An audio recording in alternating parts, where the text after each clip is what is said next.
ഇന്നലെ നമ്മളെയൊക്കെ ആശങ്കയിലാക്കിയ പെൺകുട്ടികളുടെ കാര്യത്തിൽ ഇന്ന് രാവിലെ ആശ്വാസകരമായ വാർത്തയാണ് വന്നത്. നാട് വിട്ടുപോയ മലപ്പുറം താനൂരിലെ പെൺകുട്ടികളെ നാളെ നാട്ടിൽ തിരിച്ചെത്തിക്കും. പൂനെ ലോണാവാലയിൽ നിന്ന് കണ്ടെത്തിയ വിദ്യാർത്ഥിനികളുമായി പോലീസ് വൈകിട്ട് നാട്ടിലേക്ക് മടങ്ങും.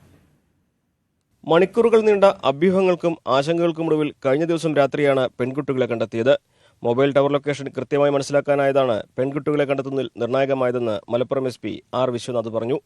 കുട്ടികളെ കാണാതായ വിവരം പുറത്തു വന്നപ്പോൾ തന്നെ പോലീസ് സജീവമായിരുന്നു.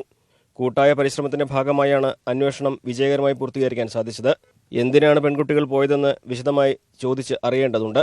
നിലവിൽ യാത്രയോടുള്ള താല്പര്യം കൊണ്ട് പോയതാണെന്നാണ് മനസ്സിലാക്കാനാകുന്നതെന്നും SP പറഞ്ഞു. താനൂരിൽ നിന്ന് പോയ അന്വേഷണ സംഘം പൂനെയിലെത്തി പെൺകുട്ടികളെ നാട്ടിലേക്ക് കൊണ്ടുവരാനുള്ള നടപടിക്രമങ്ങൾ പൂർത്തിയാക്കും. വൈകിട്ട് 5:30 ഗരീബ് രഥിലാണ് കുട്ടികളുമായി ഇവർ യാത്ര തിരിക്കുക. നാളെ ഉച്ചയ്ക്ക് 12 മണിയോടെയാണ് ട്രെയിൻ തിരൂരിലെത്തുക. ന്യൂസ് 18 മലപ്പുറം.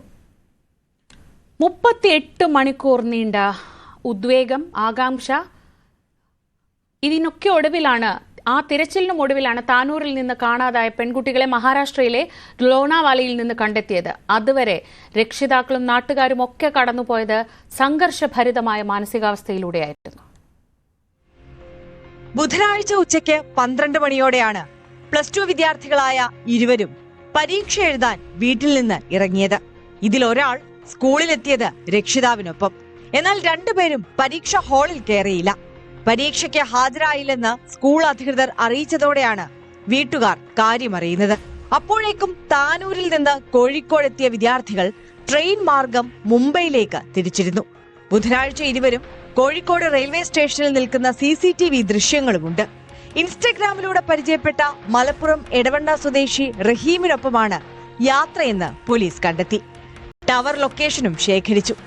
ഇന്നലെ വൈകുന്നേരം വിദ്യാർത്ഥികൾ പൻവേലിലെത്തി. ഇവിടെ വെച്ച് റഹീമിന്റെയും വിദ്യാർത്ഥികളുടെയും യാത്ര 2 വഴിക്കായി. അവിടെ ഒരു മലയാളി യുവതി നടത്തുന്ന ലാസ്യ എന്ന പേരുള്ള സലൂണിൽ കയറിയ വിദ്യാർത്ഥികളിൽ ഒരാൾ മുടി സ്ട്രെയിറ്റ് ചെയ്തു. ലാസ്യ സലൂൺ ഉടമയുടെ ഫോണിൽ നിന്ന് ഇവർ റഹീമിനെ വിളിച്ചു. മൊബൈലിൽ പുതിയ സിം കാർഡ് ഇട്ടത് അന്വേഷണത്തിൽ വഴിത്തിരിവായി. ടവർ ലൊക്കേഷൻ മനസ്സിലാക്കിയ കേരള പോലീസ് വിദ്യാർത്ഥികൾ പൻവേലിലെത്തിയ വിവരം മഹാരാഷ്ട്ര പോലീസിന് കൈമാറി. ഇതിനിടയിൽ റഹീം കസ്റ്റഡിയിലായി. മഹാരാഷ്ട്ര പോലീസ് സലൂണിൽ എത്തുമ്പോഴേക്കും വിദ്യാർത്ഥികൾ അവിടെ നിന്ന് ഇറങ്ങിയിരുന്നു. 10 മണിയോടെ മുംബൈയിൽ നിന്ന് ചെന്നൈയിലേക്കുള്ള ട്രെയിനിൽ യാത്ര ആരംഭിച്ച വിദ്യാർത്ഥികളെ ലോണാവാലയിൽ വെച്ച് കണ്ടെത്തുകയായിരുന്നു.